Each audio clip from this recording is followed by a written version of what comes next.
Wednesday, December 9th, 2020. I would like to call to order a meeting of the Colorado State Board of Land Commissioners. The meeting is being conducted via Zoom web conferencing as we remain in the grips of the COVID-19 pandemic. First order of business is a quick roll call. Director Ryan. Thank you. Commissioner Heath. Aye, we're here.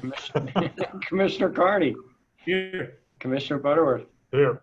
Commissioner Scanlon. Here. And I believe that Commissioner Shaw is working to join us, but isn't on here just yet, and we'll note his arrival when that occurs. All right. I'm not aware that we have executive session topics. We hold that on the agenda just in case.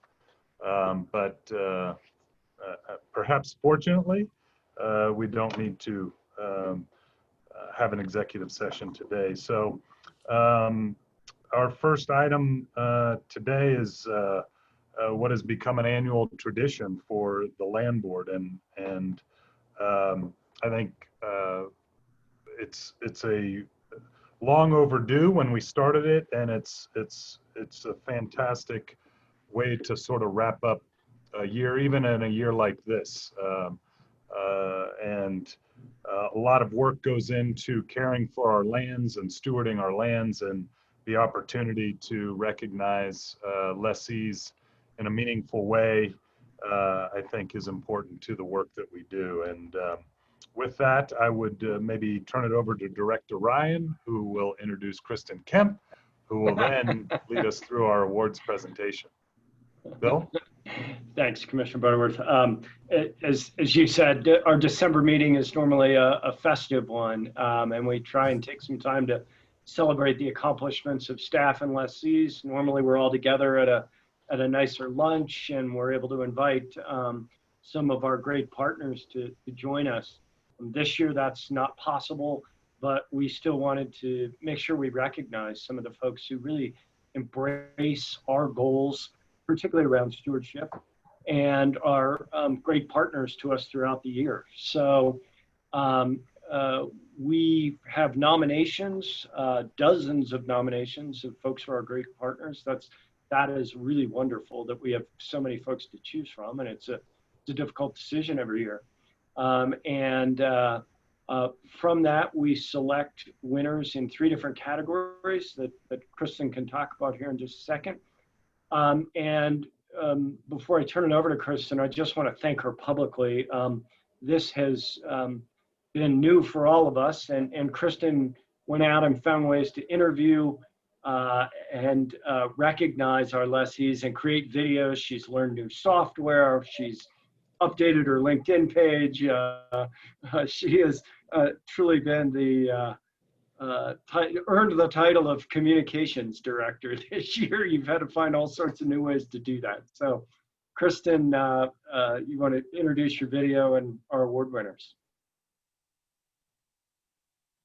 Thank you, Bill, or Director Ryan, and thank you, Commissioner Butterworth. This is Kristen Kemp for the record, and I am just delighted to be honoring our lessee award winners this year. And really, it's a team effort. While I'm making the introductions this morning, it's only because I had the really fun opportunity to interview these folks to put together this video. Ordinarily, as Director Ryan said, we would all be together at a festive luncheon or breakfast, but this is the next best thing. And the silver lining was that ordinarily we make remarks in real time, and in this case we got to do these really compelling interviews and learn even a little bit more about the day-to-day operations going on the ground. And so before we dive in, I can see that Mr. Carney and Miss Carney and Mr. Wooten are promoted to panelists. They are representatives of our premier award, our Lessee of the Year, Chiquak, which I have been learning difficultly to pronounce, and I apologize if I still don't do it correctly. And then anyone who is listening to the webinar, if you are here for the awards program, can you click the raise hand icon? And if so, we will promote you. And for all of the commissioners and panelists, I wanted to let you know that Mr. Daryl Albrandt, you'll see in the video, and you've already watched probably, is our recipient of the Legacy Lessee Award. That award is given to a lessee who assigns their lease through the proper procedures to a younger agriculture operator. And that's really important to the land board because there are a lot of folks out there in the community who want to get into agriculture and may not have the resources to start on their own. And the assignment process to a non-family member really helps some folks get off to a good start. I will share with you that Mr. Daryl Albrandt was very pleased to receive this award and chose not to be here this morning, and that's perfectly fine. And then our additional award winner for the Bloom Stewardship Award, which is in recognition of Mike Bloom, a former land board commissioner who was a huge champion of stewardship. That award winner this year is SLW Ranch, led by Stowe Whitwer. And you'll see in the video, he was so tickled and honored to be the recipient of this award. And I think he wouldn't be mad at me for sharing with you that technology is not his strong point. He is a very successful small operator for commercial cattle, and he's also a lawyer in Greeley and very successful in many ways, but he's the first to say that tech isn't his strong point, and so he didn't feel comfortable attempting to join this meeting this morning. But we are very happy to have Chicago Cattle Company representatives here. So with that, if it's okay with you all, I would like the video to speak for itself. And bear with me if I'm hoping that the technology works. I would love for you all to raise your hands or chat if the video starts getting wonky at some point. I can always turn it off because it's also publicly posted. So I will, oh, and then I wanted to suggest, if you wish, since this is about a 20-minute video, get comfy, have a cup of coffee, and you might even choose to hide your videos. We don't, if you want, it's up to you. So here we go.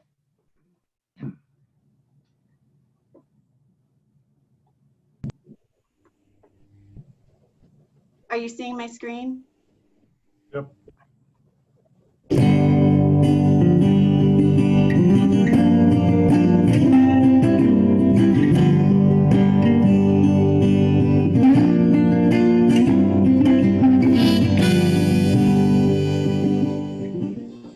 We are pleased to announce that Daryl Albrandt has been selected this year as our Legacy Lessee Award winner. The Legacy Award was established for lessees who want to turn over their lease to a younger generation that is a non-family member. We want to encourage the next generation of agriculture producers in our state. Mr. Albrandt had held this lease for 7 years with his uncle. It has been in their family for many years. His uncle has had this for 50 plus years.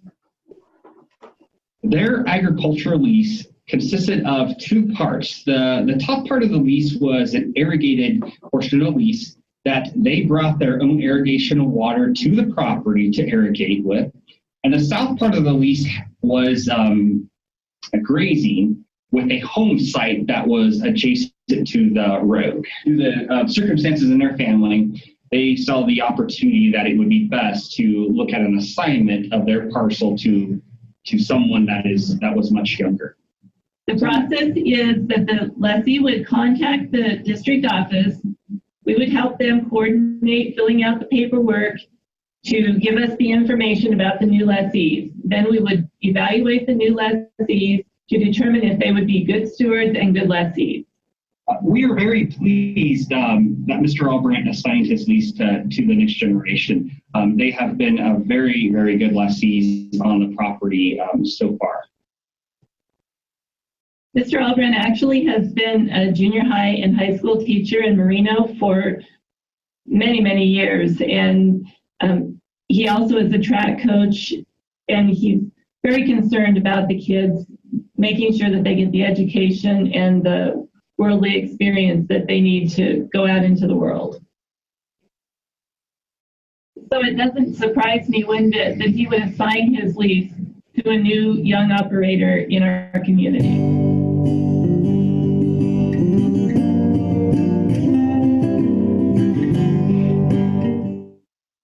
Stowe Whitwer and the SLW Ranch is a very worthy winner of the Bloom Stewardship Award. It matters to the land board, not only because it's a constitutional mandate, but because we must steward the land we hold in trust for school kids so that it can earn money for not only this generation of children, but the future generations to come. We created the Bloom Stewardship Award 4 years ago to honor those lessees who go above and beyond to take care of the land that they lease from us. My first impression of Mr. Whitwer was of a lovely gentleman who not only is a professional, but loves what he and his family have done on our ranch for multiple years.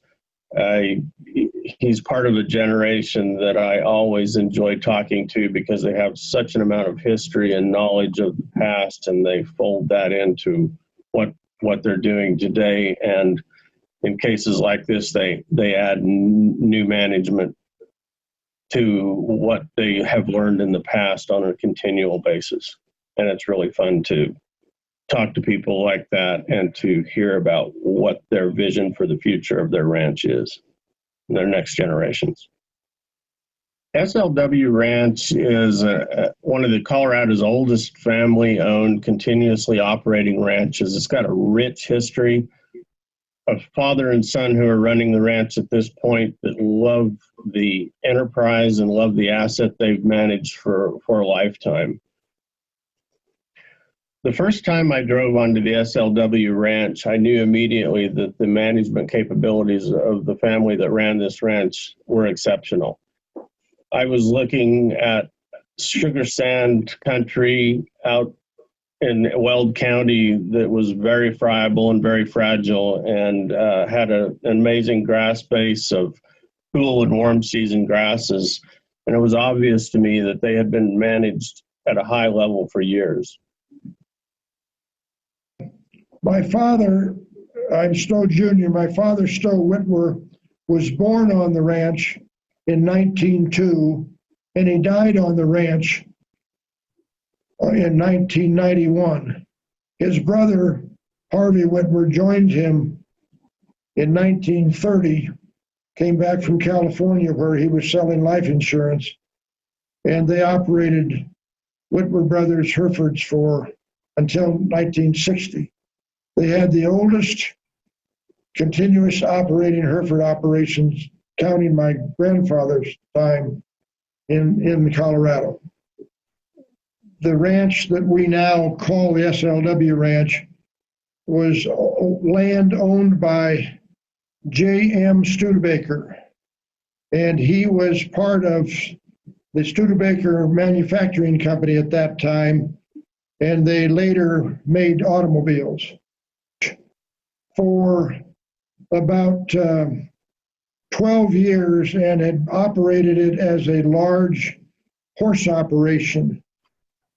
It was called the Percheron Norman Horse Company, and they had 2,500 brood mares, which, if you know anything about horses, is just an amazingly large operation to have 2,500 mares that would foal every year.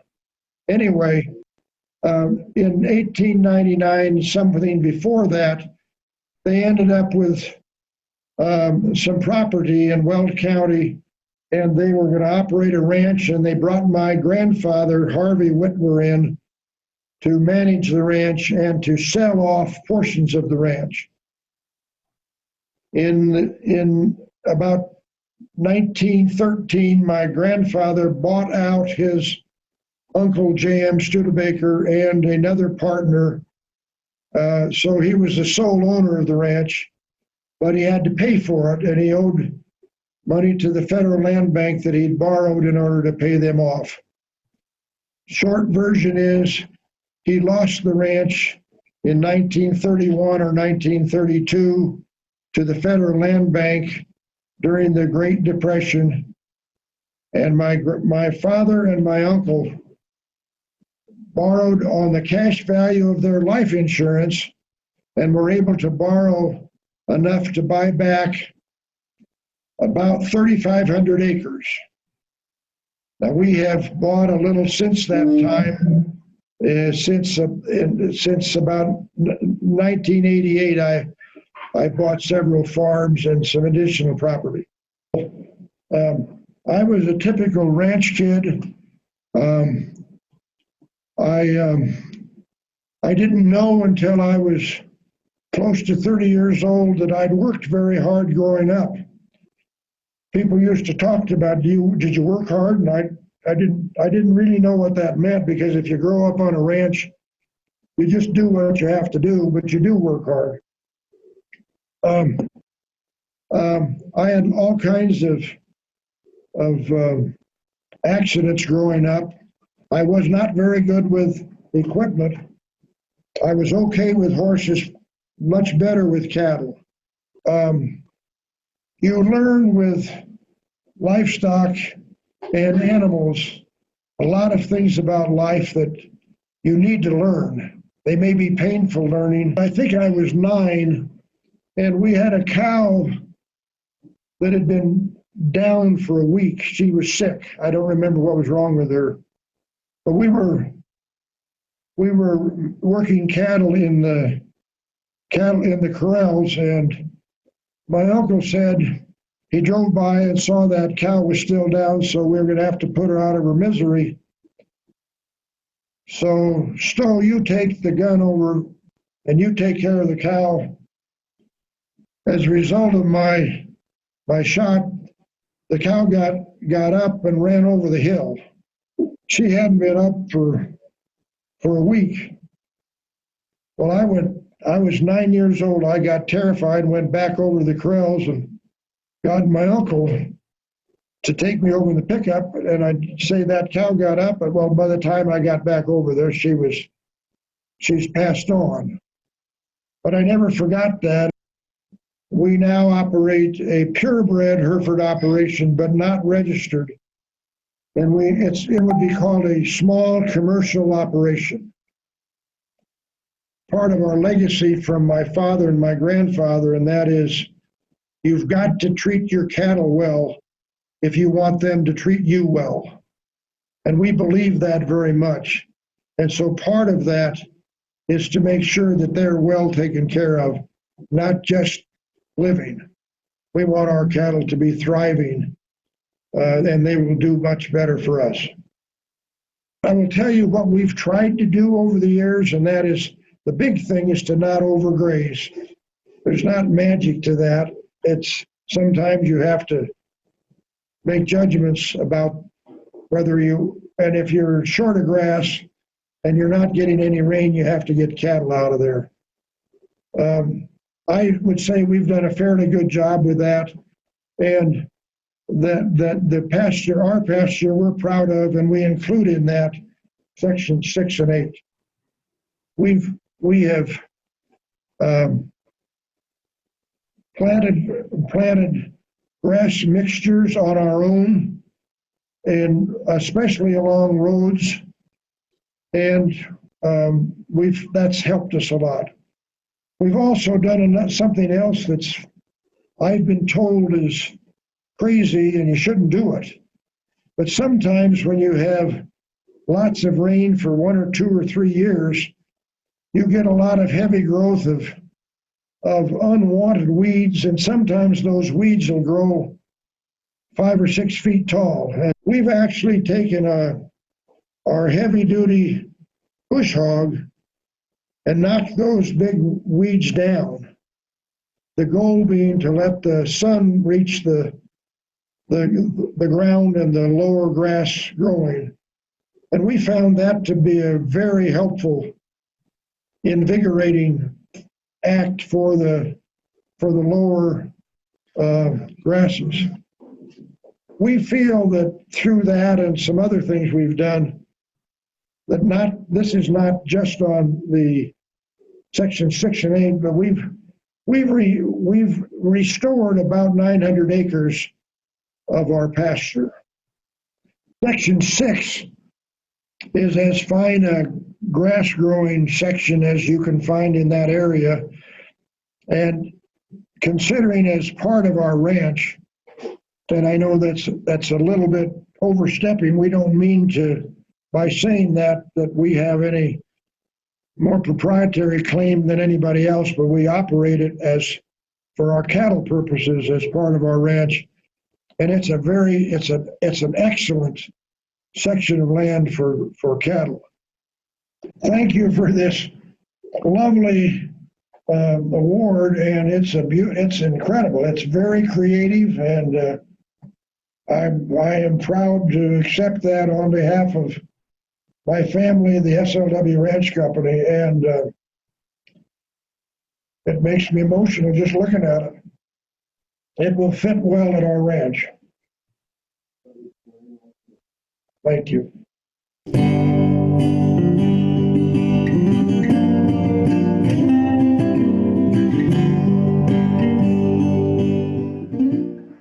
The State Land Board partners with more than 3,400 lessees on state trust land. And each year, we recognize our very best lessees with one of 3 awards. The Lessee of the Year award is granted to the lessee that has demonstrated superior stewardship practices, worked cooperatively with the agency staff, and helped generate revenue for the agency's beneficiaries. The 50,000-acre Chancellor Ranch is in southeast Colorado, about 1 hour east of Trinidad. The ranch is named for the previous owner of the property, Mr. Jim Chancellor, who sold the property to the State Land Board and then leased it back and continued to carefully manage it for many years. In 2016, the State Land Board solicited lease proposals from interested operators, and Chilliwack Cattle Company was selected from more than 50 highly qualified bidders. They manage this ranch to the same high standards that they apply on their own land and have carefully directed the investment of more than $1 million of State Land Board and Chilliwack Cattle Company funds to improve the overall operation and value of the ranch. I'd like to offer what I think is a really clear example of their commitment to doing things right, whether or not they own the land or lease the land from the State Land Board. The State Land Board and Colorado Parks and Wildlife have partnered on 2 really innovative programs on the Chancellor Ranch. Both programs, one, the use of a hydroax to improve more than 1,000 acres of wildlife habitat, and the second, a bighorn sheep hunting program that allows public access to the property, were successful because Steve and Pat invested their own time and their own resources to make sure that they were successful. Since obtaining the lease, the Wooten and Carney families have been exemplary stewards and lessees of one of the State Land Board's premier ranch assets. I'm Steve Wooten, and I'm a member of the Chilliwack Cattle Company, and we're located in north central Los Animas County, about 25 miles north of the small community of Branson in southeast Colorado. It has really remarkably come back in ground cover than what we saw during the visits prior to the request for proposal. Even though the last couple of years have been semi-drouthy and this year was a significant drought, it showed its resilience with a little bit of care and some careful distribution of cattle and placing of cattle on the ranch, that it's coming back quicker than we even imagined that it would. Its history was very minimal amount of pipeline and water distribution from the wells, and mostly reliant on surface water from rainfall in catch ponds spread out through the ranch. And in the last 20 plus years, it's been rarer to have enough surface water on the ranch to utilize it in its entire capacity. And so initially, the State Land Board put up some money to get some of the very first work done, testing the wells, evaluating the wells, the quality of the water in the wells, and then the first part of the pipelining and solar unit application for the wells. We started out with, we're almost double the capacity what the ranch could carry in 16. We started out with 350 cows, and right now I think we're close to 600 pairs on the ranch. So, and without all these improvements, we wouldn't have been there. Right now, we've also begun some of the brush management on the ranch. It has a lot of pastures that are 60 to 70% covered with pinyon juniper, and we've done some side work in comparison to the Hydra Axe work that was done by Colorado Parks and Wildlife and State Land Board. And in an attempt to find an analysis of the outcomes of the two, we cleared some acreage this year of pinyon juniper with a dozer, and we can compare cost and result of the two now and determine which one is most feasible for moving forward and continuing that type of work.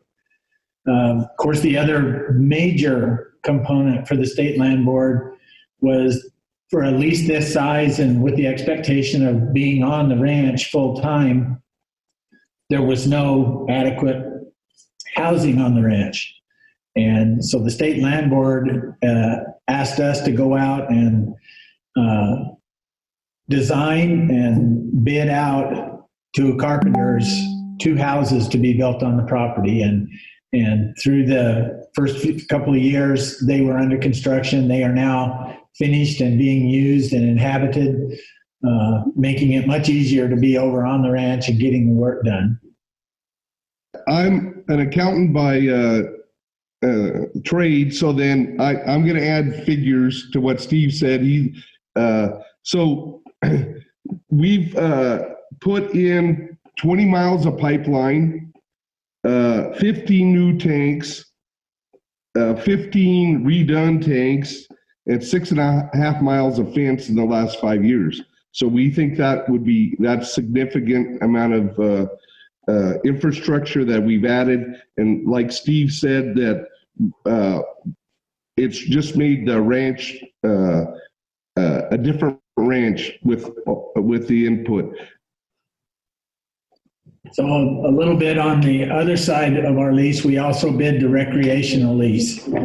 And we did in the first year bring some clients on, and we came to a realization that we were probably going to have to rest the Chancellor from very extensive hunting. There were lots of young animals, not a lot of mature animals, but side-by-side comparison to inventories of other ranches that we are involved in our hunting operation with, we felt like there was a chance for quite a few more animals to grow if we would rest it. So we didn't do a lot of client hunting. We switched over and worked with Colorado Parks and Wildlife Hunter Outreach Program. And we've hosted youth hunts on Chancellor for antelope and deer. We this year came back and brought 2 clients on and had a successful hunt with those 2 clients for mule deer and 3 clients for antelope. And we have yet to bring our clients for elk on. We will be hosting the bighorn sheep hunter that drew the tag for Chancellor this year. And this is something that we've planned to do, and we work with Greg and Abe on this to provide our services in our house to the hunter so that they have facilities there. They have the full kitchen, bedroom, suite that's in our home. We provide guide service, all pro bono as a means of our endorsement and our promotion of the State Land Board and its participation in the Bighorn Sheep Access Program in Southeast Colorado. We envision a long-term relationship with the State Land Board, and to keep improving the ranch in all the ways possible. And I just envision, you know, our grandkids growing up on the ranch, our families. I just want, on behalf of Shiquat Cattle Company, thank the State Land Board for the confidence they have in us to invest the money into the infrastructure and trust us with those monies to improve the ranch, and just their trust in us in general to have a long-term lease with our families and to carry on with us in all fascias of the business.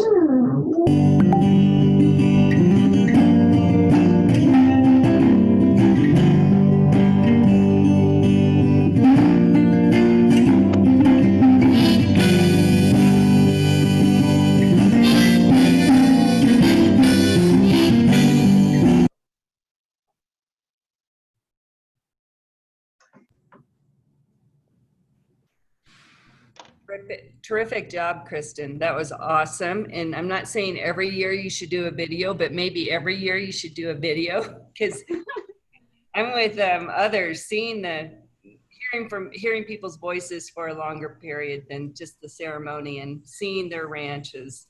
That was awesome. Well, I agree only because of the content. These folks have just done so much great work, and I know that I speak for our field staff who nominated them, that we are just really pleased to be honoring them today. And you saw Greg and William and Elisa and Wilbur were on the video to describe why they made these nominations in the first place. So it was a pleasure.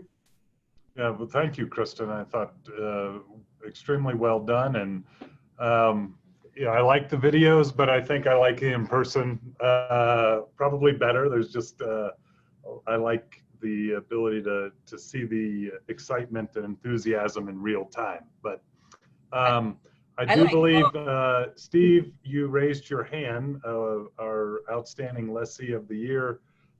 Did you want to make a comment?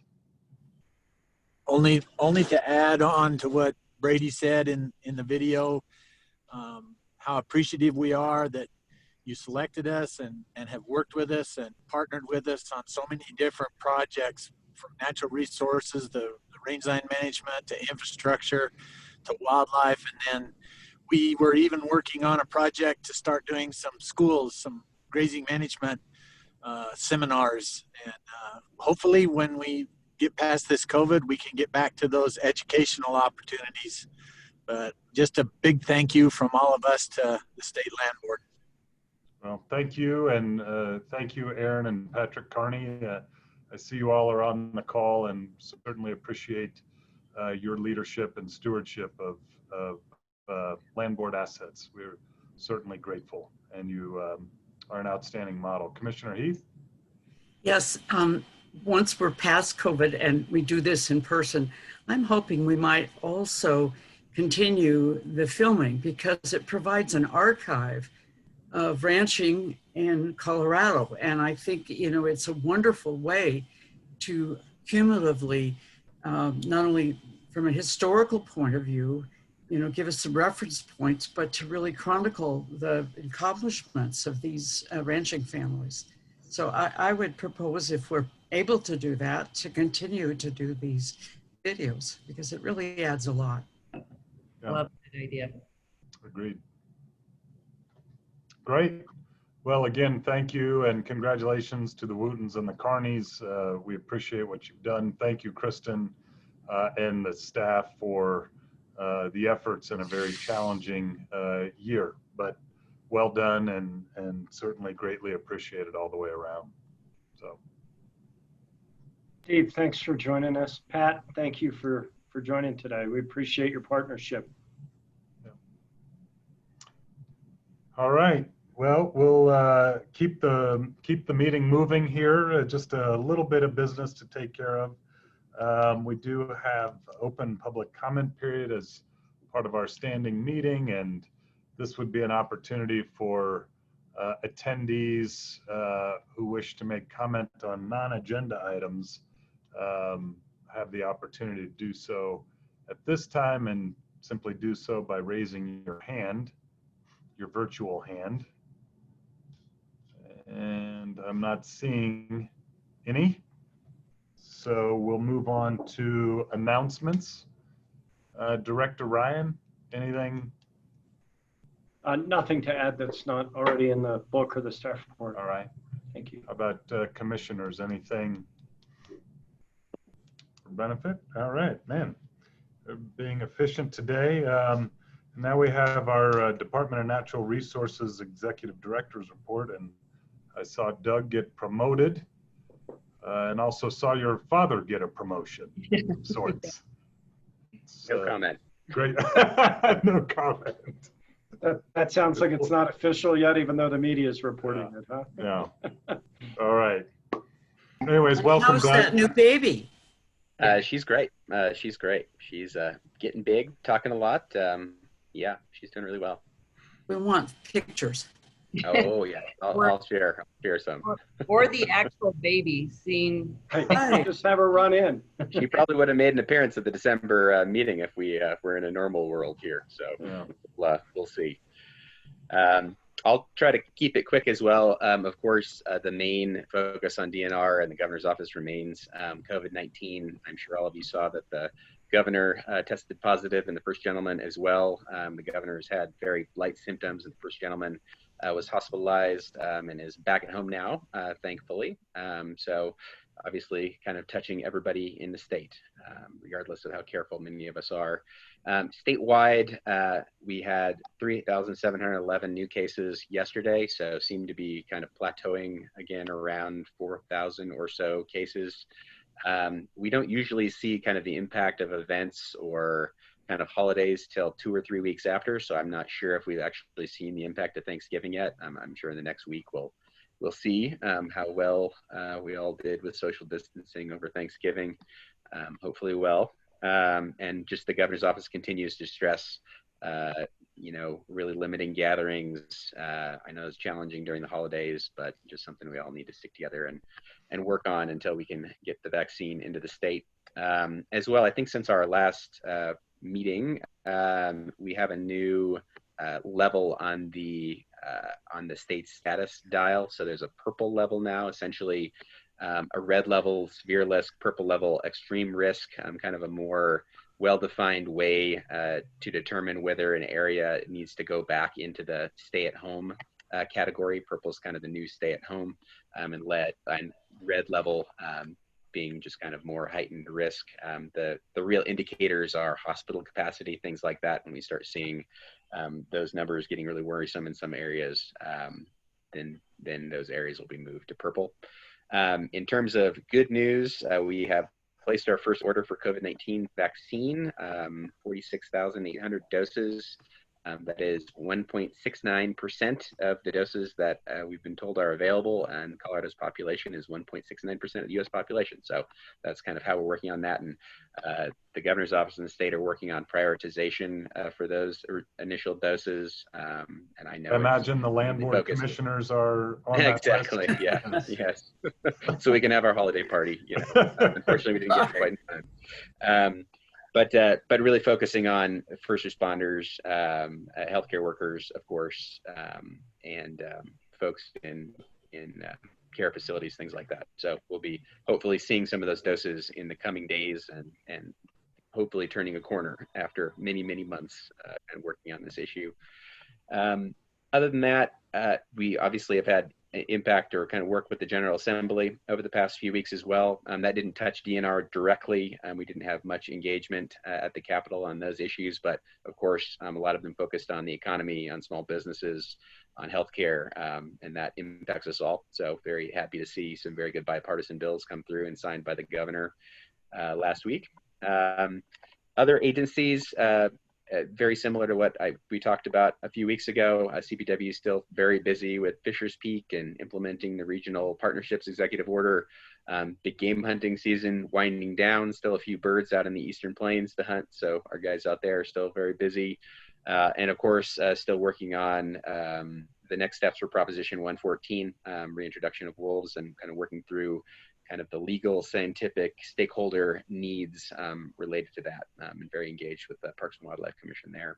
Hey, Doug. On the waterfront, still large challenges with drought in the state, 100% drought remaining throughout the state. The Cameron Peak fire was, amazingly enough, finally extinguished in the last few days, which kind of reiterates how challenging the fire season was and the work that we need to do on wildfire and forest management in the state.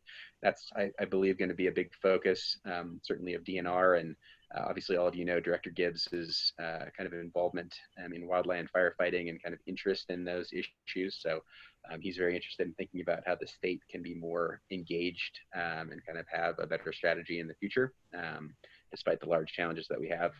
And of course, on the water side, still working on demand management and kind of mapping out that system. CWCB continues to have lots of public meetings on those issues.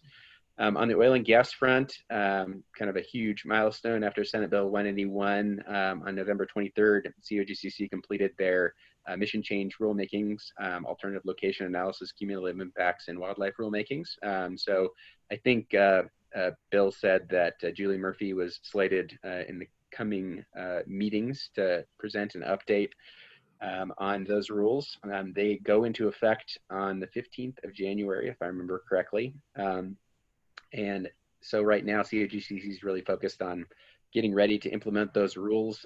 There are still a few rulemakings left that were required by 181, a financial assurance kind of bonding rulemaking, rulemaking about fees, and then a worker certification rulemaking.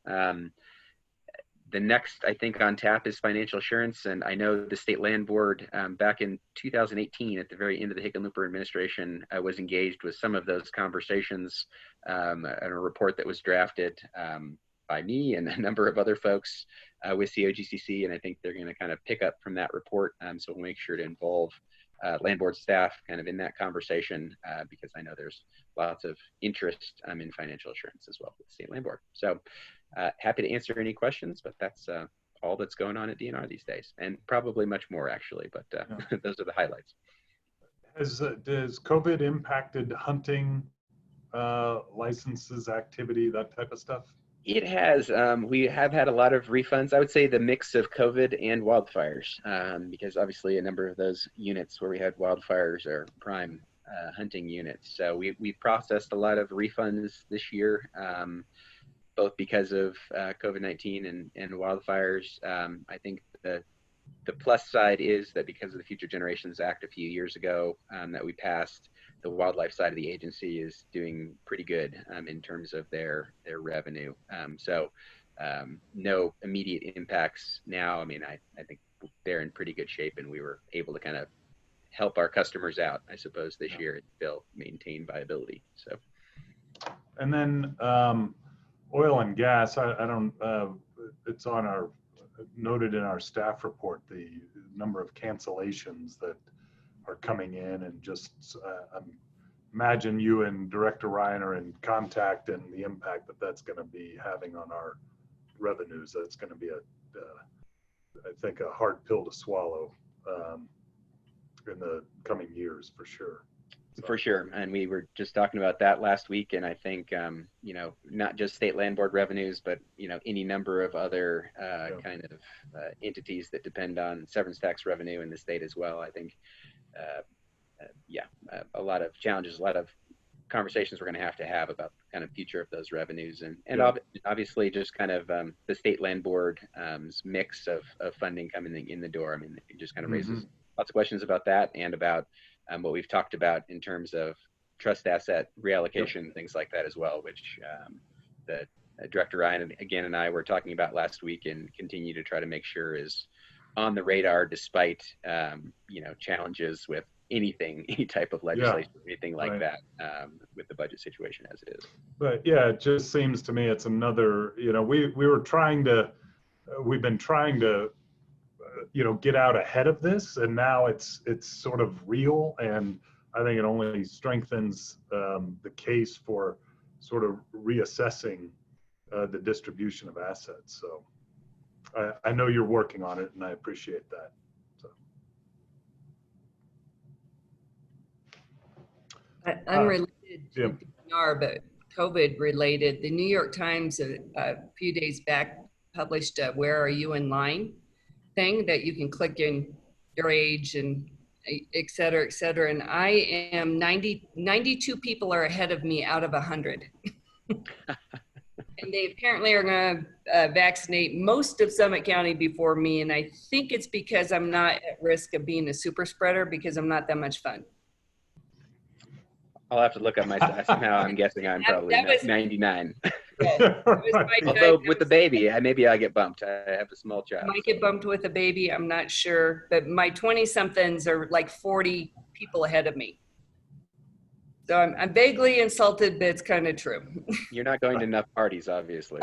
Apparently not. I think it was definitely a statement on my age. Any other questions or comments for Doug before we let him go? Well, thanks, Doug, for the updates and certainly all the work you do on our behalf and for the state, and wish you happy holidays. Thank you, and I'll be looking forward to double the hot cocoa next year. Awesome. Indeed. Great. All right. We now have a couple of information items. The first one, our annual stewardship report with Mindy Gottsagen and Lindsay. That's tab 2. Incredibly thorough report on our assets and the work that we do on this front. With that, I'll turn it over to you, Mindy. Thank you very much. Can you see my screen, Commissioner? Yep. Great. Good morning. I'm Mindy Gottsagen, the Conservation Services Manager for the State Land Board. Today, it's my pleasure to have this opportunity to summarize the wide range of stewardship projects and work that staff is doing. And this is an information item. There'll be no action asked of you today, though I will hope to get some feedback. I'll be pausing at certain times throughout the presentation, but I'll also have a slide at the end where we can review some of the questions that I have. Sound stewardship today will result in sustainable revenue tomorrow. Working lands maintained with high ecological function will be more resilient and withstand the impacts from disturbance events like extreme weather, of drought, or even potentially climate change. Today I'll be reviewing the land management tools. You've seen this small little diagram before where we have 6 primary stewardship tools with additional other ones like best management practices. These include the Stewardship Trust, our Colorado Natural Areas Program, Stewardship Action Plans, our Asset Management Plans, lease stipulations, and holistic management lease provisions. And additionally, we have a set of administrative tools that work in tangent with these land management tools. And these include our outreach and communication, which Kristen has transformed the work that we've been occurring within the agency on not just helping to coordinate, but promote all the work that we're doing for stewardship. I'll be spending a little bit of time talking about how we utilize agency funding to support our stewardship goals. Additionally, we have our lines of business plans and individual performance plans. Every staff person has a stewardship, at least 1 or 2 stewardship performance objectives. And then we have our new lessee stewardship forums. And these are both tied together through our strategic plan and our annual business goals. And what this has accomplished is, especially in the last 2 to 3 years, is increased integration and alignment of our stewardship goals. Are there any questions at this time about how these 2 sets of programs work? Okay. So this slide shows is a blow up of our 6 primary stewardship tools. And they're sized relative to the amount of land that they involve. Our Stewardship Trust is about 300,000 acres. The Natural Areas Program is much smaller. And actually some of these are not all independent from one another. There's a considerable overlap. For example, the Natural Areas Program of 32,000 acres total of state trust lands involved with that fits almost exclusively within the Stewardship Trust because all but 2 of those properties are also in the Stewardship Trust. The most amount of land, of state trust land involved with one of the stewardship tools is currently our stewardship action plan. And again, with additional plans coming coming to you for approval in the next few years, that will even get larger. Another large one is our lease stipulations with 400,000 acres. Those don't apply to all of our lands today because we've been applying lease stipulations since 2008. Some of those leases were never leased, for example, for oil and gas, or some of the leases expired. But that's the total amount of acreage that we applied under lease stipulations. And then asset management plans, also about 400,000. If you were to add all of these together, the number of acres of surface acres subject to stewardship programs is over 1.3 million acres. And again, this is after I did an exercise to try to pull out all those lands that were subject to more than one stewardship action plan. And we manage just about 3 million acres of land, right? Correct. So we have about 2.8 million acres of surface land. And so this is a little bit less than half. Yeah. And again, I'll be talking a little bit more about new stewardship action plans. But so basically right now we have a little bit under half that is subject to one of these 6 or 7 land management tools. So the first of these is the Stewardship Trust. I kind of consider this our flagship tool. It's been around since 1996 or 1998. The first lands were designated into that under Amendment 16. We currently have 109 properties totaling 296,000 acres. This is the only one of our stewardship tools that is size limited. So it can never go above 300,000 acres. And if any property comes out of the stewardship trust, another property has to be put in. You can see the stewardship trust properties are the ones depicted in gold color, and they're located throughout the state. And just looking at some highlights of with the stewardship trust, this is our Jim Creek property in La Jara, in Conejos County. 42 of 109 properties were monitored this past year. 86% of the properties have been inspected within the last 3 years. That's one of the goals that is in our stewardship trust policy, that every stewardship trust property be visited and inspected at least once every 3 years. Our rate is not quite where we'd like it to be, mostly just because of the last 2 years with wildfire events, and this year with COVID. We weren't able to access all the properties that needed to be visited. We also started conversion of our field inspections into a cloud-based system so that inspections just after they're done can be loaded into our new Atlas system. And we're focusing this past year, we're focusing on several collaborative projects to improve wet meadows. I'll talk a little bit about some of those projects later. The next stewardship tool is our Colorado Natural Areas program. This is our oldest program, and the first properties, for state trust land properties were designated into the natural areas, I think in the program started in 1978, and our first programs were shortly after that. Again, this is just 24 properties. They're depicted in the purple color located on the map on your screen, and all but 2 of these are also in the stewardship trust. Some accomplishment with the Natural Areas program in 2020 included continued monitoring and protection of the rare plants and properties with high natural values, and participation in the Colorado Natural Areas Committee. Commissioner John Shaw currently sits on the committee, and Lindsey Brandt also attends their quarterly meetings. Our third tool, the asset management plans, are comprised of plans for our largest properties. We currently have 9 asset management plans, totaling over 400,000 acres. Actually that number should be about 500,000 acres. And in 2020, we updated asset management plans for the Brett Gray property and the Timberlake property. This is a photograph of our Timberlake property. It's about 160,000 acres and located across the counties of Bent, Crowley, and Otero. And the Brett Gray asset management plan was also updated. It is nearly 50,000 acres and located in Lincoln County. Another tool we have is our lease stipulations. These have been in place again since 2008. In 2020, some of the accomplishments were that the staff reviewed 904 nominated tracts for leasing. 512 tracts were eliminated due to ecological concerns. 90% of the tracts that were offered had stipulations. And a staff audit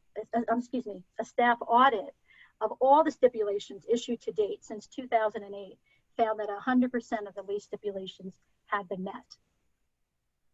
And in the standard staff review of oil and gas pad sites of during 2020, 1,317 pad sites were visited and 94% were found in compliance. Those issues that addressed non-compliance often have to do with trash on site and really kind of more minor issues that didn't meet the lease compliance, and many of those are easily addressed. And so the letters are sent out to bring those sites into compliance.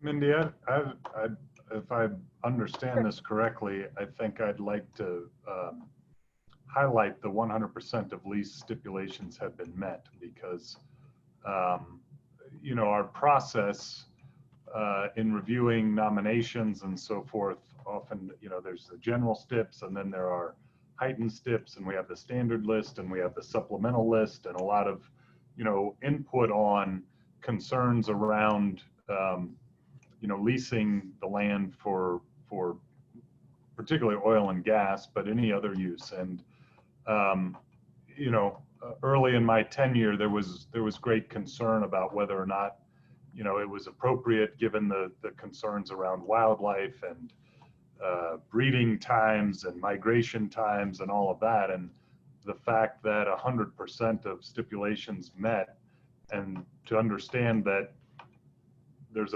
generally a 5-year horizon from when we approve the nomination and when it actually maybe gets permitted. This should give commissioners great confidence in our ability to supervise that and to get leases and moving forward and have trust in the stipulation process. Yes, and this was a project undertaken by the minerals section, and it was, you know, now that it's been done once, it'll be easier to maintain and keep up with it. So yeah, it was good to learn those. Going forward, another tool we have is regenerative grazing, sometimes called holistic grazing. This is a photograph of the Lowry Ranch, Box Elder Creek, and you can just really see the tremendous regeneration in the riparian area, not just of the tall grasses, but also these small cottonwood trees. It's not uncommon to see these cottonwood galleries throughout the plains, but consisting only of these really old mature trees, and not seeing the recruitment of a new generation of cottonwood trees. And that's something that's happening on both stream corridors in Lowry. Even though they're both grazed and they're not fenced off, the way they're being managed has really resulted in a tremendous uplift of ecological function on both of those. And in addition, there have been numerous grazing workshops, not just our agricultural forums that we've held in January of each year with increasing attendance, but actually on-site workshops as well. Our next tool, the stewardship action plans. The first one was created for greater sage grouse in 2016, and you just reaffirmed and reapproved that plan for another 5 years in September. We also approved 2 more this year, which was one for lesser prairie chickens approved in June, and for fens approved also in September. Additional stewardship action plans are planned for streams and wetlands, for grasslands, and eventually Gunnison sage grouse. Each of the stewardship, a total of 470,000 surface acres are included within stewardship action plans, and nearly, and a little bit more of mineral estate, 495,000 acres. Each stewardship action plan is a little different from one another, depending on the needs of those areas and the species or the habitat that they address. But they each contain leasing directions, leasing directives and stipulations. And these serve as advanced guidance to staff. So it's really helps us streamline the review process and gives increased information also to our potential lessees to know what conditions or what stipulations may be placed on the lease. Each of them also requires mitigation required for any permanent loss of habitat. And they also have an adaptive management component, which basically means that we're learning every year. We're monitoring progress, and we've set goals for habitat enhancement within each of these stewardship action plan areas. And so I come back to you to report. I've done that more informally these last few years for greater sage grouse habitat because there hasn't been a lot of activity. I'll talk a little bit about that, but I also want to make sure, but the plan also addresses a component for any recommendations for change, and I will be talking a little bit about that now. So as a summary, the leases that have been offered with stipulations within the stewardship action plan areas, that what we found is that the greater sage grouse stewardship action plan has had a very low impact on oil and gas leasing. Again, this is in the northwest part of the state. There's been generally low activity for oil and gas leasing in that area. And so up until this past September, when you reapproved it for another 5 years, there had been a very low impact on leasing. And because the other two stewardship action plans, the Lesser Prairie Chicken plan adopted approved in June, and the Fen one approved in September, it's a little bit too early to tell what that leasing impact might be. Though we have had some experience recently with leases that have been foregone. So these are leases that have not been offered. So until October, there have been very few renewable energy or solid mineral or oil and gas development leases foregone in the greater sage grouse stewardship action plan area. But just since then, so just since I presented this plan to you in September, we've had 4 leases come to the State Land Board for renewable energy planning. There's just been a tremendous increase because of a new power line and also just the state's energy development goals for renewable energy. And that's resulted in 4 foregone planning leases in the stewardship action plan areas. The staff did review an additional 2 others, or 3, and 2 were offered with stipulations that were recommended by staff, and 1 is still under CPW review. And all this has resulted, what we've done is done an analysis to look at what's the potential revenue that we might have foregone or lost or not been able to achieve because of these foregone leases. And I've estimated that the net present value of these, of a 30-year revenue foregone, would be between 1.1 million and just over 15 million. And the wide range of differences in these 2 values is the lower number really represents kind of the ground base rent. We know if we would have approved planning leases for renewable energy, these projects typically go through a 3-year planning project phase. We would have at least gotten ground rent, but we didn't approve those because we were pretty sure that we wouldn't want to ultimately have a production lease in those areas. And that the ground rent also addresses what we might have achieved if we had approved oil and gas development in some of those areas as well. Then the second number is estimating, had these projects been developed? And again, not every planning lease becomes developed, and it's often impossible to know the intensity of development. For example, how many wind towers might be on a property, or even some of the larger properties are upward of 10,000 acres. Revenue will ultimately depend on the number of wind towers or the acres ultimately developed for solar panels. But we've estimated that that would be up to $15 million.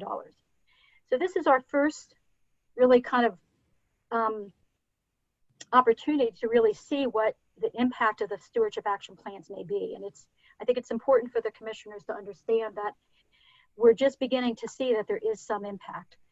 What we're doing is, to the best of our ability, is looking at how we can implement, still allow some of these leases to go forward with stipulations. But in some cases, if we do turn them down, there might ultimately be some impact. Are there any questions about this or comments? Well, I appreciate you, as I was reading through this, in the back of my mind, I did have the question prior to seeing it in our materials, like what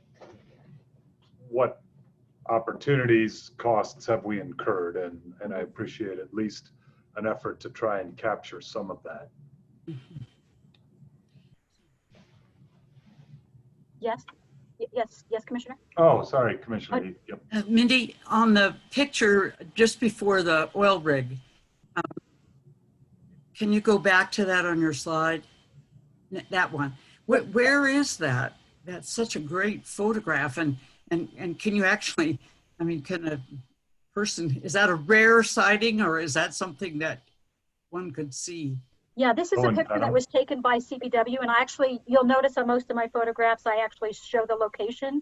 This one, because I obtained it from CPW, I don't know exactly where it is, but I'm certain that it's in Cheyenne County. And this is a picture during lekking season, so it's probably taking very early in the morning, just like 6 a.m. like it's sunrise. And so it is pretty rare. They only lek like this during the months of March and April, and only from about 5 a.m. to about 7 a.m. Wow. It's a great photo. Thank you. Thank you. Any other questions about this? It's again, one thing I wanted to mention is that I'm just beginning to work with our renewable energy manager to come up with kind of a little bit better numbers on how to actually estimate what the foregone revenue might be. There's, as you can imagine, there's several assumptions that go into this, just with including ground rent and also the amount of revenue that's generated per wind tower or by acre of solar panel. And then I just wanted to also address the recommendation for change. One thing that I've learned or realized is that in the process of reviewing some of these renewable energy projects, with our lesser prairie chicken and fens, we've recommended and included it in the Stewardship Action Plan that any proposed project go to CPW before it's approved by staff. This is something we normally do with oil and gas. We've been doing this since 2008, but we haven't been doing it consistently with our other lines of business. And in particular, these two kinds of, especially renewable energy and solid minerals, it's often important to get comment early. It helps us as staff make decisions, and it also lets CPW know very early on where they can give input, because often has been the case where CPW, their involvement is not required under state law. It's really up to each county to involve CPW. And so it's been often the case where they're not notified until very, very late in the planning phase, where all the engineering work has all been done. So what I would like to request and get feedback from you is this something that we can include in the Greater Sage-Grouse Stewardship Action Plan. And it would be making it consistent with our other lines of business. So, and that's, if there's any comments now, I'm happy to take them. I know this isn't an action item, I'm just really looking for board feedback. And like, I do want to say too, that if there's something that you feel that we should take an action on, I can come back to you in either in January or February, and we can consider it as an action item. It is something that we're beginning to do as a practice, but it's not officially included in the Stewardship Action Plan. I'm supportive of it being so. So, yeah, Okay. I appreciate you raising this, but you are practicing it now, so we should make it official. Okay. Mindy, are you proposing this at the planning lease stage or at the production lease stage? Well, I'm proposing it at the planning lease stage, because by the time that some of these projects go into a planning lease, it's 2 to 3 years down the road. And at that time, a lot of the engineering work has been done. And so it's, I'm sorry. Rather than put us in the position of enforcing that, would it be better to say that CPW is a referral agency and they must go to them, rather than us getting the comments out of CPW? Should we say to the operator in the planning phase, you need to go get their comments and tell us how you incorporated them when you come to us for your production lease. That is a little bit with what we have been doing. So we've put it on that we put the onus on the lessee, the operator, to do that. They haven't consistently done that, and there have been a few cases where we've been interested in getting CPW feedback first before we even issue the planning lease. Especially where we've with the 3 projects that I mentioned a few minutes ago, 2 of those were projects that were 12,000 acres each, and a third one was 50,000 acres. And so really getting some feedback first would have been very helpful. If you're trying to be nimble with the planning lease phase, does this necessarily slow it down? I mean, if the solar company is saying, hey, we want to look at 10,000 acres in this area, we'll probably come up with a final plan that's 1,000 or 2,000. That could take CPW months and months to come up with the data. Should we be holding up the planning lease process while we wait for that, or should that be one of the multitude of studies that an operator's got to do during the planning phase? Well, that's a great question. We currently have a 3-week internal staff review, and CPW's review normally happens within 30 days. So it won't be adding an extra time. We could ask them to either give a quick response within the 3 weeks, or maybe within 30 days, but it won't add months and months, and it really is just a high level review. Yeah. Great. Can I suggest that perhaps we table this and staff does some additional investigation? I think the points that Bill's raising, I think we're looking at this more broadly across a number of lines of business and trying to figure out how to, in the spirit of Bill's comments, maintain our nimbleness and our ability to respond in certain businesses and also engage CPW to get their feedback. And I think it's probably important that we do this consistently across all of our businesses. So, and I'm not sure this isn't consistent, but I'd like some time to look at it. And Commissioner, so you know, Director Prenslow from CPW sort of reached out to me along similar lines about what's the right time and way for us to have involvement. I don't think he's looking to be in a position to veto a planning lease, and that I'm a little concerned that this gets closer to that. Okay. That an operator is not even permitted to plan, to even go ask any questions, and so it's a fine line there, Mindy, and I think commissioners, our group ought to get together with CPW and get back to you with some recommendations about this. As a practical matter, we always consult our sister agency, CPW. It's just a matter of when. Mm-hmm. Correct. Yeah, I would agree. I mean, what I'm not comfortable at one point, I thought I heard, put the onus on the operator, but I'd want to have that information, and I could see too, like, the benefit in CPW giving us a better understanding of what is, and like knowing better going into that planning lease what their perspective might be. So I appreciate Greg, you and the team and Mindy fleshing this out a little bit more, and whatever, I'm not sure there's a right answer per se, but what I don't want is to rely on the operator to convey third hand what CPW has said or not said about concerns. So just building on that, this is Commissioner Scanlon.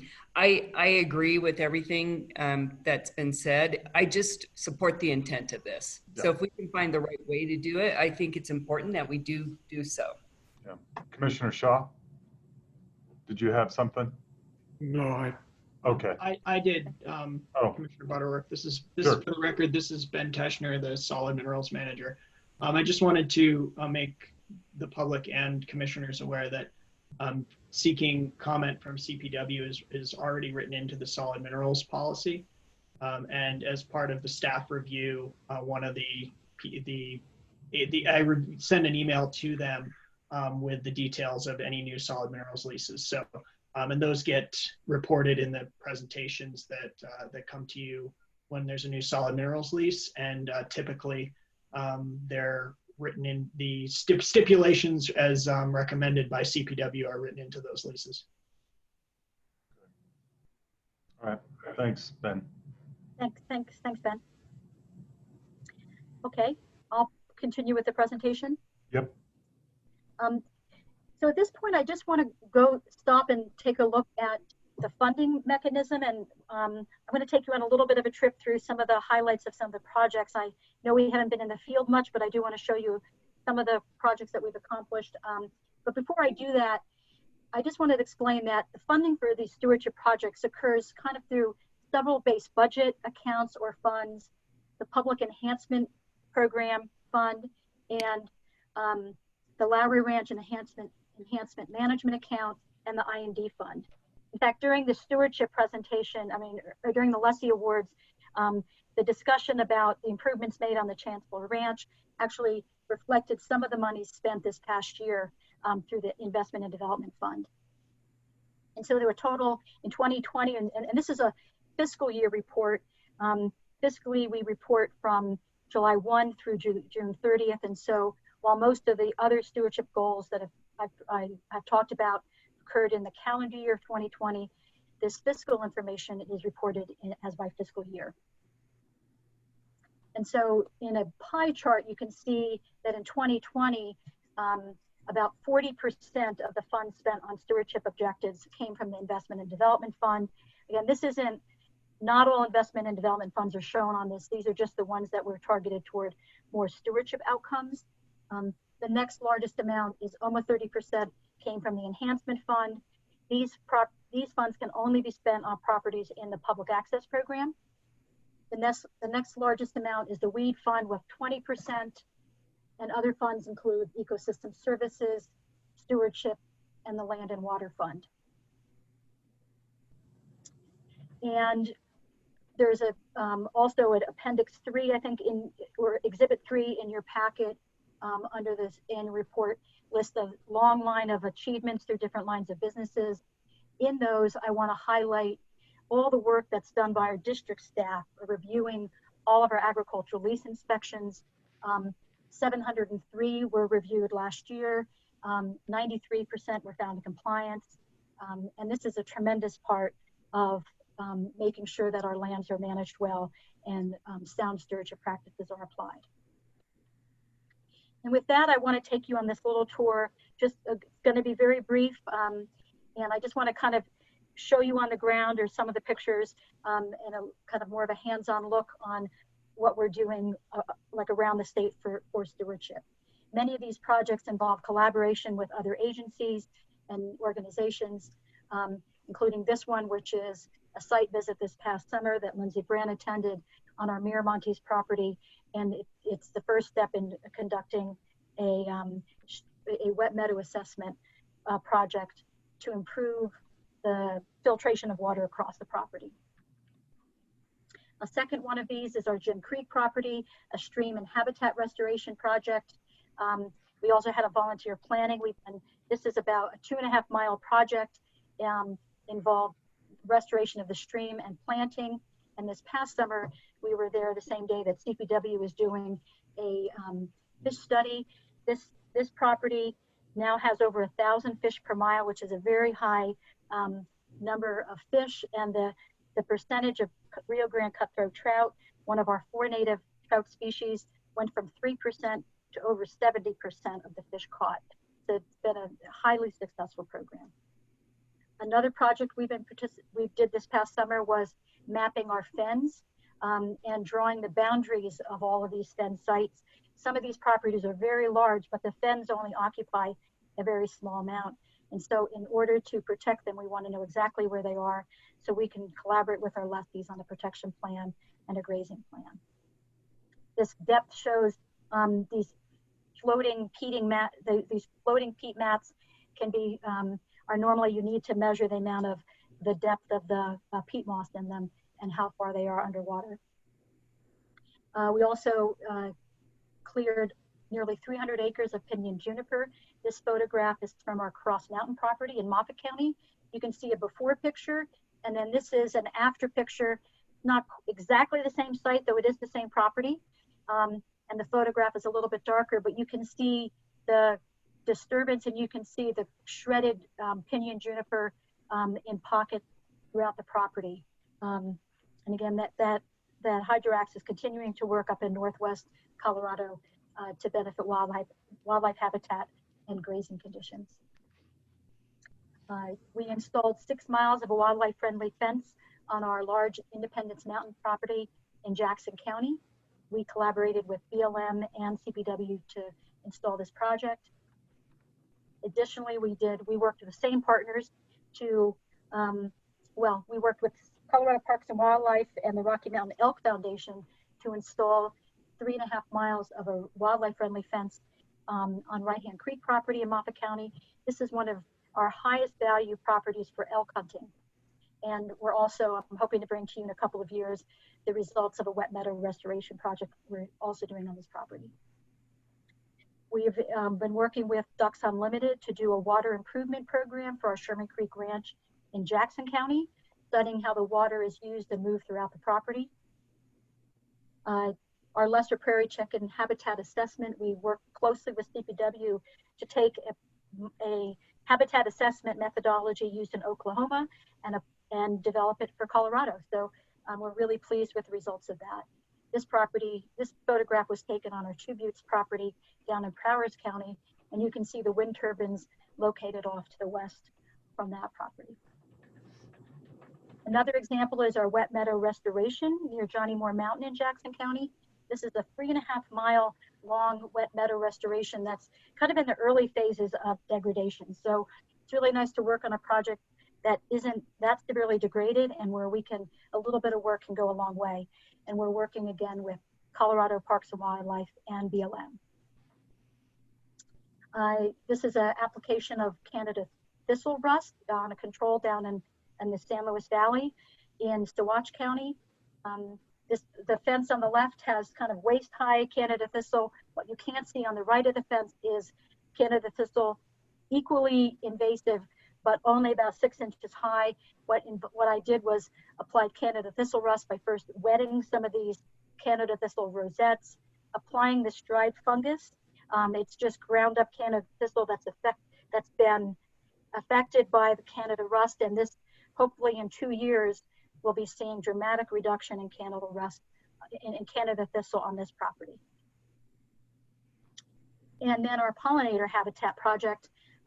We've identified 2 of the 8 sites that we'd like to do pollinator habitat enhancement on.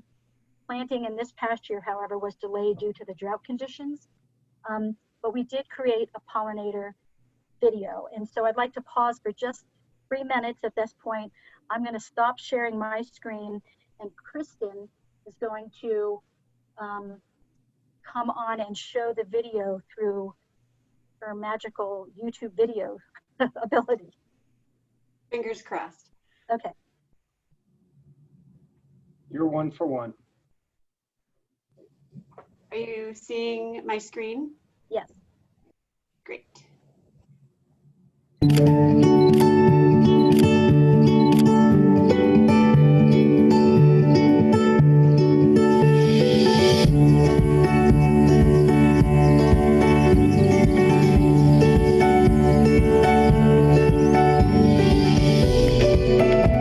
The State Land Board owns about 3 million acres of land in Colorado. In addition to that, we own about 4 million acres of subsurface lands that are referred to as mineral estate. Nearly all state trust lands are leased for agriculture, but we have many other lease types as well. More recently, the State Land Board is earning new kinds of revenue from nature's ecosystem services.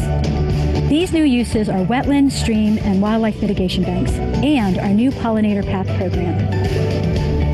I'm excited about our new Pollinator Path program because it supports new schools and school kids with voluntary payments to create ecosystem health. Pollinators may be small, but they have a huge impact on our world. Scientists have shown that 1/3 of the world's food relies on pollinators. Most people think of pollinators as beautiful butterflies and buzzing bees, but there are actually many more types of pollinators, like flies and moths, birds, ants, and beetles. Colorado in particular is home to almost 1,000 different types of native bees, and that doesn't count the thousands of other types of insect pollinators. Nearly all of them depend on natural living spaces, like holes in the ground, plant stems, or crevices in rocks, to lay their eggs and complete their life cycle. And migrating pollinators, like the monarch butterfly, also need places to land for rest and to fuel up for their long journeys. But if too many pollinators can't find natural places, many species may slowly die out. This will reduce Colorado's natural rich biodiversity. This in turn will hurt agriculture and the long-term land resiliency of our lands.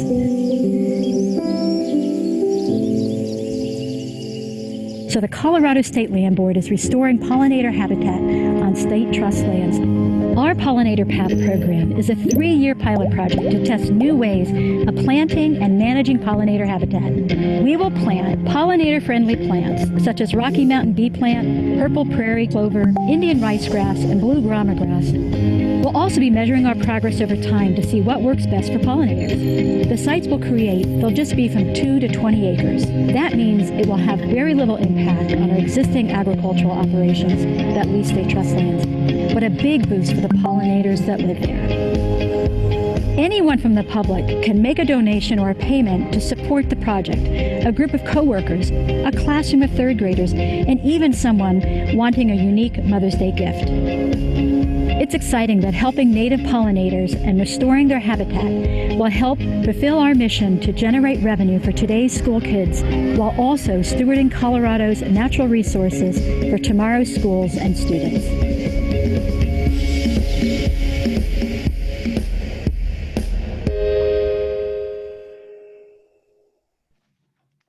Thank you, Kristen. You're a star, Mindy. I know. Natural. Thank you very much. Okay, let's go back to, I think this is it. Okay, thank you so much, Kristen. And I just wanted to conclude by just saying that our priorities for 2021 are conducting the lesser prairie chicken habitat assessments and the LEC surveys. We'll be working closely with Colorado Parks and Wildlife to accomplish that next spring. Preparing fen enhancement plans for our 15 different fen sites, completing or working on the stewardship action plans for wetlands and grasslands, and our pollinator projects. And so finally, I'd like to just conclude by putting out the 4 questions that I'm interested in any feedback. I very much appreciate the feedback so far. Are there any questions about any of the existing tools that I've discussed? Are there any issues or challenges that these current tools don't address? Am I missing something, or are we as an agency missing? Are there new issues that need to be addressed? Are there other programs or resources that you're aware of that staff should investigate? And finally, is there any additional information that should be in next year's stewardship report? Thank you, Mindy. I appreciate the report as well as the presentation today. Commissioners, any thoughts on these questions or others? Commissioner Heath. Mindy, on the pollinator path programs, are those, when you said 2 to 20 acres, are those within, how do you decide where those, I mean, obviously you want to be where the plants are those within these areas, or how do you identify those? That's a great question. We're mostly looking at right now for this pilot program sites that are already previously disturbed, particularly oil and gas sites or old rights of way, and those that are not subject to restoration plans by active oil and gas companies.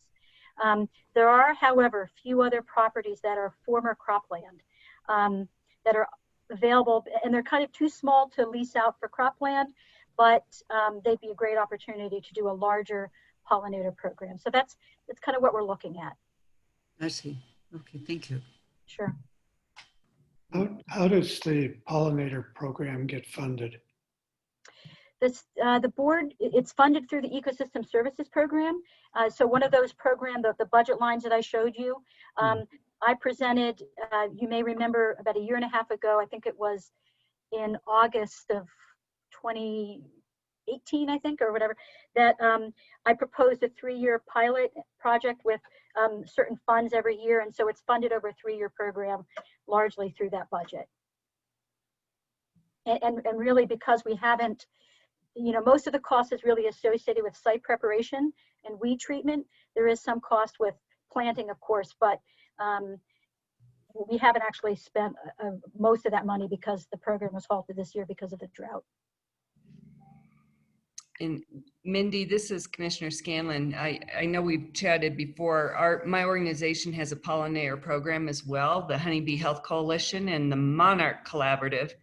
And they're doing 2 things. One is working with farmers to plant milkweed, which everyone used to take out, but now you want back for monarch supplies.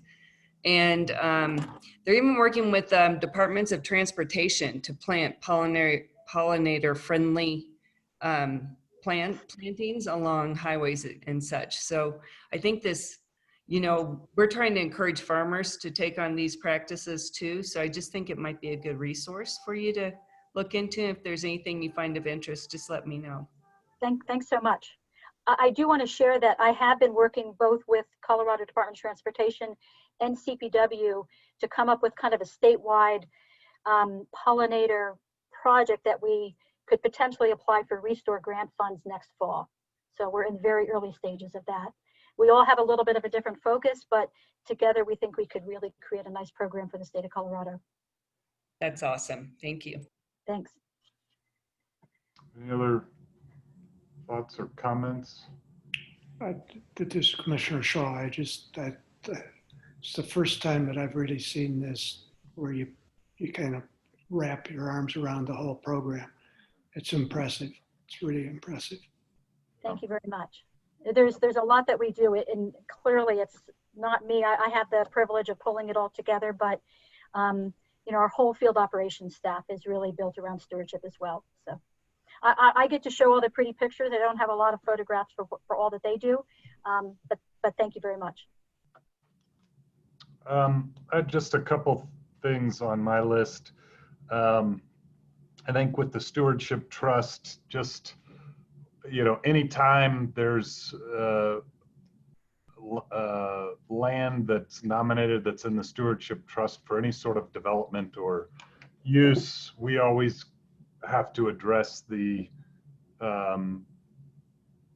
public around, are we able to do this and those protections. And I went online as you were presenting just to sort of see if we have, I don't know if, I realize this would require people to actually go online and read about this, but I didn't see like a disclaimer or anything that said, that says this isn't, not a conservation tool. We still have the ability to, put the land to use for a variety of purposes. And I don't know if that would help, again, just based on my experience, anytime these lands come up, that's always something that we have to overcome, and anything we can do to try and educate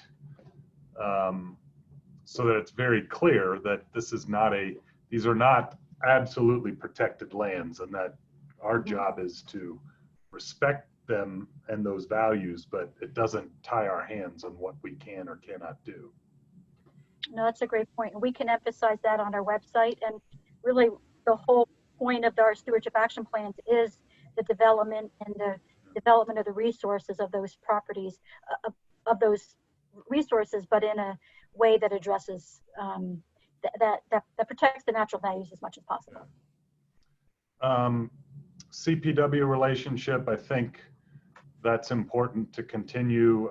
I think one of the questions, and we sort of talked about it, but they're a great, they're a sister agency, a partner, and the things that we can do to continue to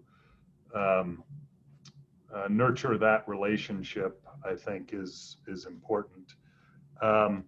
two questions I would have for you slash the state land board team is, are you severely understaffed? And then do you have the tools to collect, this is a lot of data, and I don't know what you're using, if you're simply using a legal pad and tick marks, and then plugging it into Excel or something, but I would, no, but I get it. Like, we're building this up. This is a lot of information. And so I would just ask, do you have the appropriate tools, software or otherwise, to, collect this data efficiently?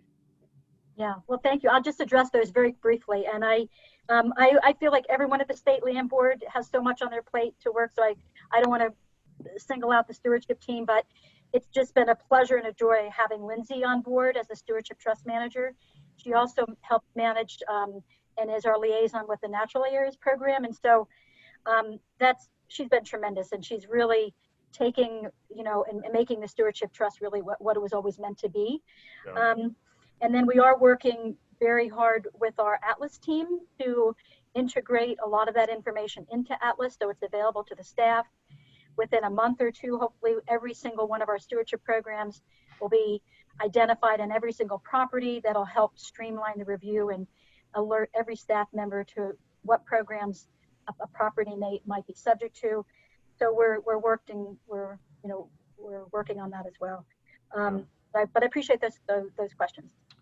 And then I actually just had another thought. And I believe we address like drought, climate change, those sorts of things are part of various plans or acknowledgement, but I wonder if that shouldn't be called out and a plan or something created, because, whether we call it climate change or warming or what have you, that obviously influences all of this.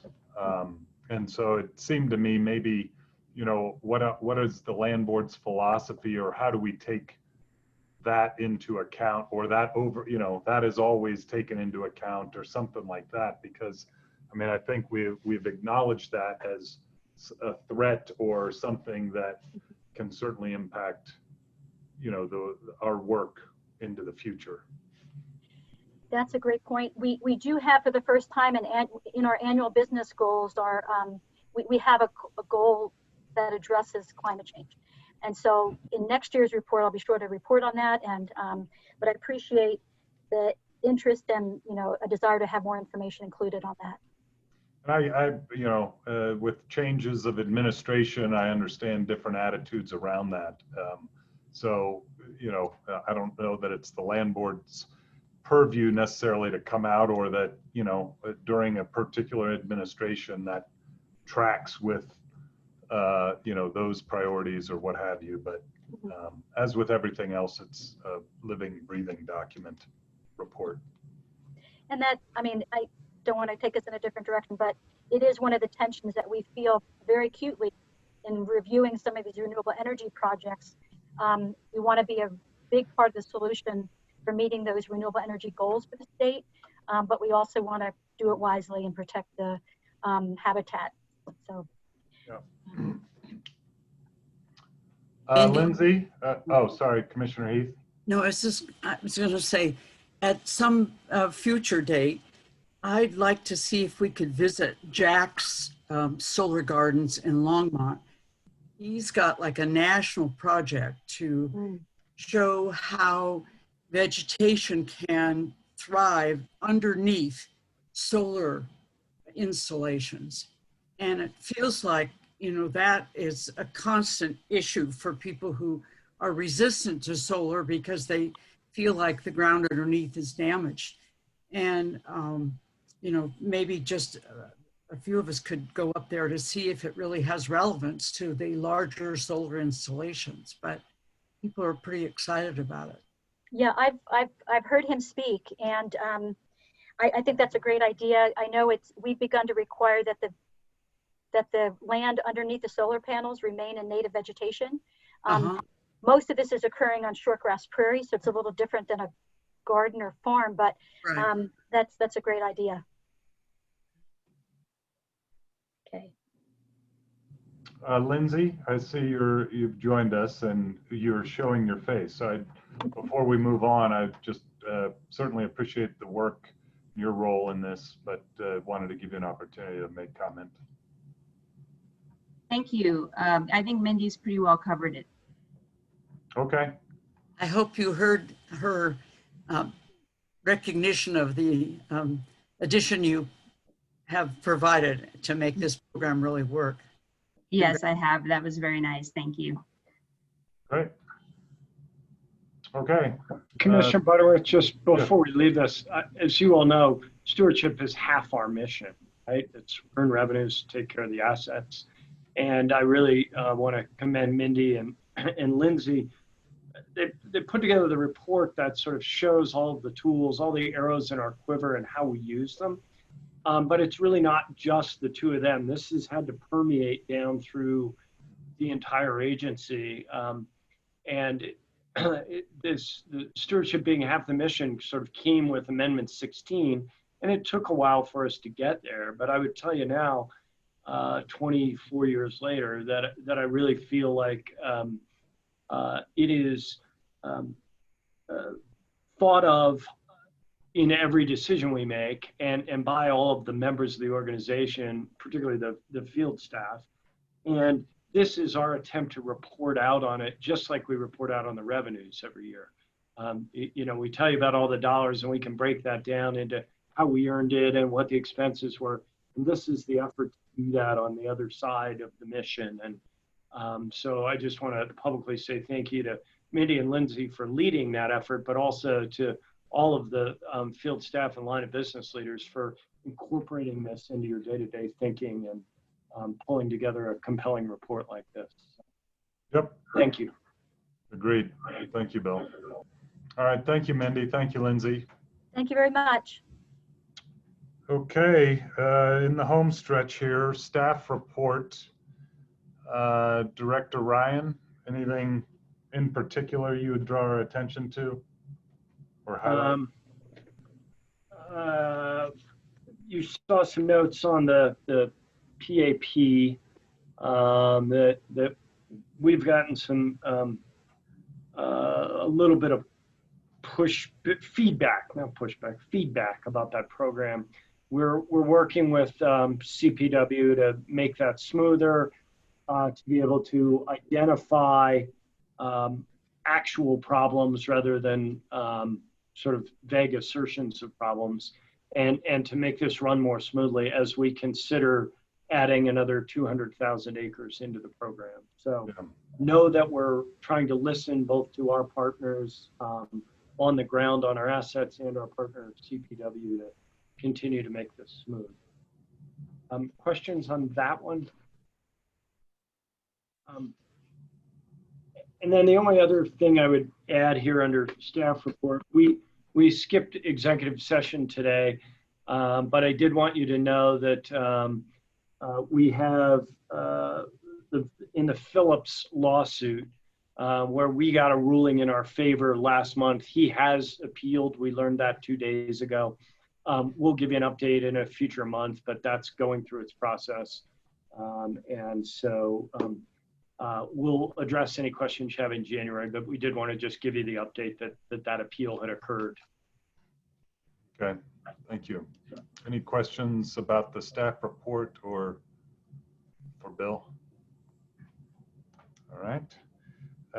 We have one item for final action, and that's tab 4, our board leasing agenda. I'm sorry, Bill, did you have something? And Alicia, I can jump that one for you.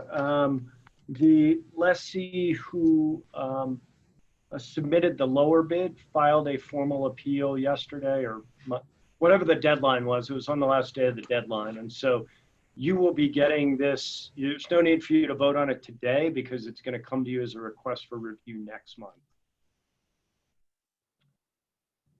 What are we reviewing?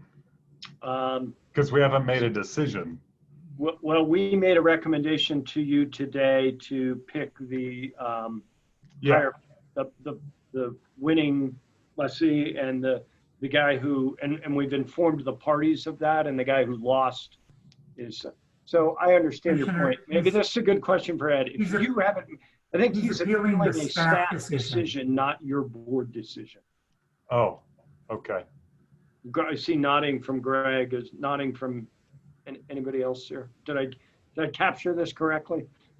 Thank you. So you'll get to see this with a whole lot more detail and feedback from the two parties at the January board meeting. Okay. Is this track okay yet?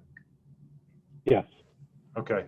So we will not be taking action on the December board leasing agenda today.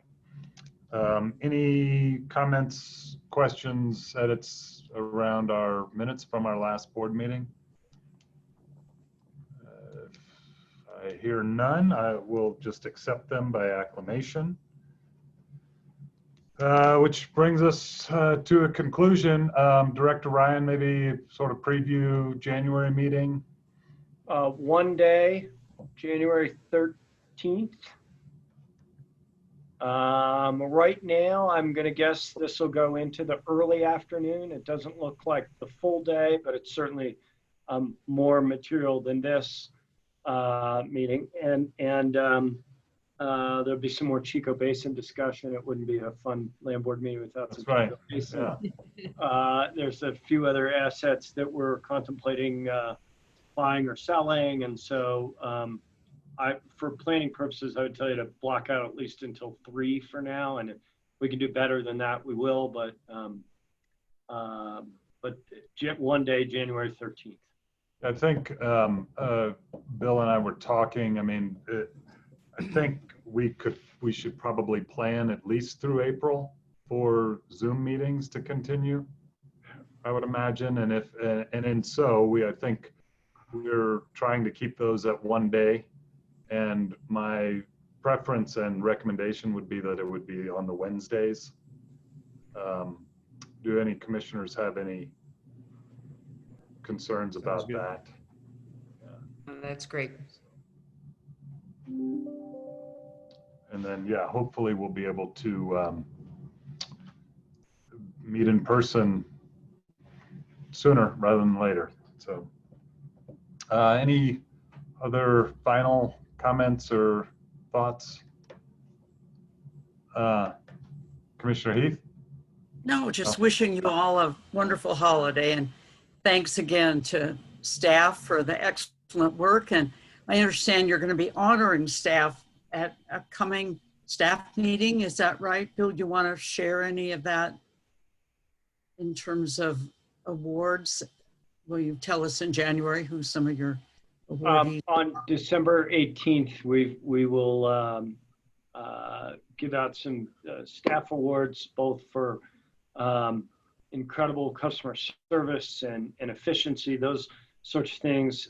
I don't have the lists in front of me, and I'm not sure, and the award winners don't know yet. So right. Just share in January. Let us know. I'll do it for sure. Thank you all. As we roll into the holidays, I just want to thank you all again personally, commissioners, for your commitment to the land board and your flexibility in converting smoothly over to our new systems and our new way of operating. And I look forward to a day when we can actually get back out on the land and do some tours and meet our customers in person and hear from our lessees. Yes. Well, I want to thank you, Bill. Tyler, I just wanted to ask, Tyler, is your family were you a part of that ranch operation at some time? Yeah, that's my, Pat is my dad, and my brother Bo currently resides out there, and I don't get out there as much as I'd like to, but they do all the work, but it's sure fun to get out there when I can. That's awesome. I have a random miscellaneous request for Barb. We do the calendar invites for these one-day Zooms. Can you kind of hold them from like 8 to 4, and then we can tweak start times, etc., so that it actually shows all day on my schedule? Do you all have that same problem with if it's an all-day block at the top, people on my staff miss it and they schedule me for other things? So that would be awesome to put times to it. They're just tentative times. Could you do that? Yeah, so just started at 8, ended at 5, and then Yeah, comes just hold in it as a day. full block, yeah. I'm not the only one who struggles with that. Yeah. Yes. Okay, happy to do that. Thank you. Well, let me, with Barb and Kim and Tracy, thank you all, as always, for the work that you do to get this dialed. Thank you, Bill, for your leadership. Yeah, I think about, I hold these meetings and the work of this board and entity as sort of my goal for my own organization. Like, and I'm like sitting here like, why do these meetings seem to be more productive, run smoothly? And I know it's a lot of preparation, but I also think, you know, you set the standard, you set the expectations, and for all the staff, you make our work, while it's difficult and challenging, you certainly make it easier for us to do because you get us the information that's needed. You accept our questions and you help us do our job. So we certainly appreciate it, and from a number of ways, but I just want to thank you all and wish you all a happy holiday, and we'll see you in January. Absolutely. Well said. Thank you. Yeah, thanks, Gary. Thanks. Appreciate each of you. Thank you. Happy New Year. Thank you. Yes, let's 2021. Thanks for getting me back. Thanks for getting me back on the screen. You bet, John. Take care. Take care. All right, see you.